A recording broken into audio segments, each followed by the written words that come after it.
So, papakita ko sa inyo ang aming bestseller na Fairy Wand. So, perfect na perfect to, lalong-lalo na ngayong Pasko dahil pwede nyo ito pang regalo sa inyong office mate. Naghahanap kayo ng pang-exchange gift or maybe gusto nyo bigyan at pasalamatan yung mga client nyo this year. Yung company nyo magbibigay sa mga clients nyo, naghahanap kayo ng gift or giveaway sa mga tao nyo. Maybe may Christmas party kayo. So, maganda siya pang regalo dahil unique, kakaiba at very yummy. Always freshly baked din siya, of course.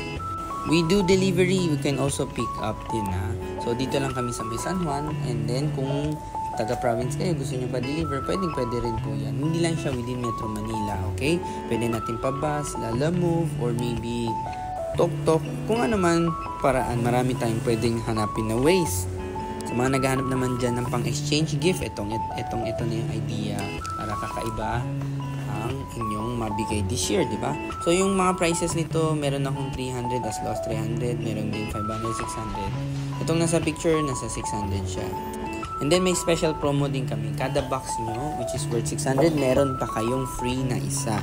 So, makakatipid kayo. Lumalabas, buy 4, take 1. O, di ba? May free na isa. Sa mga naghahanap naman dyan ng pang regalo sa inyong pamangkin, or maybe bagong kasal kayo, ninong-ninang, ayan. Ito, perfect na. A way to thank them for attending your wedding, di ba?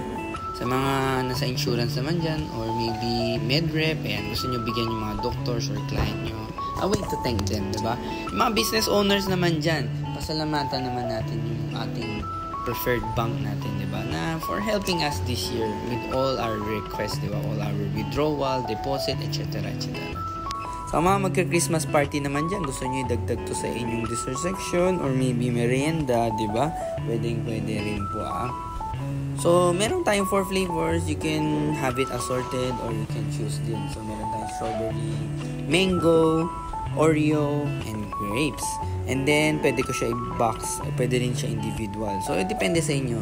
Normally, box mas maganda tignan. And then, free na ang ating Christmas gift greeting, okay? And then, lagyan nyo na lang po ng to and from. So, pagkatapos yan, itatali na lang natin siya after natin siya i-box. Then, let me know kung pick up ba kayo, deliver, okay? So, lahat ng link in the bio para maka-order kayo or hanapin nyo lang sa Facebook at Instagram. Pakihanap, Muyu PH or Muyu Philippines, okay? So, kita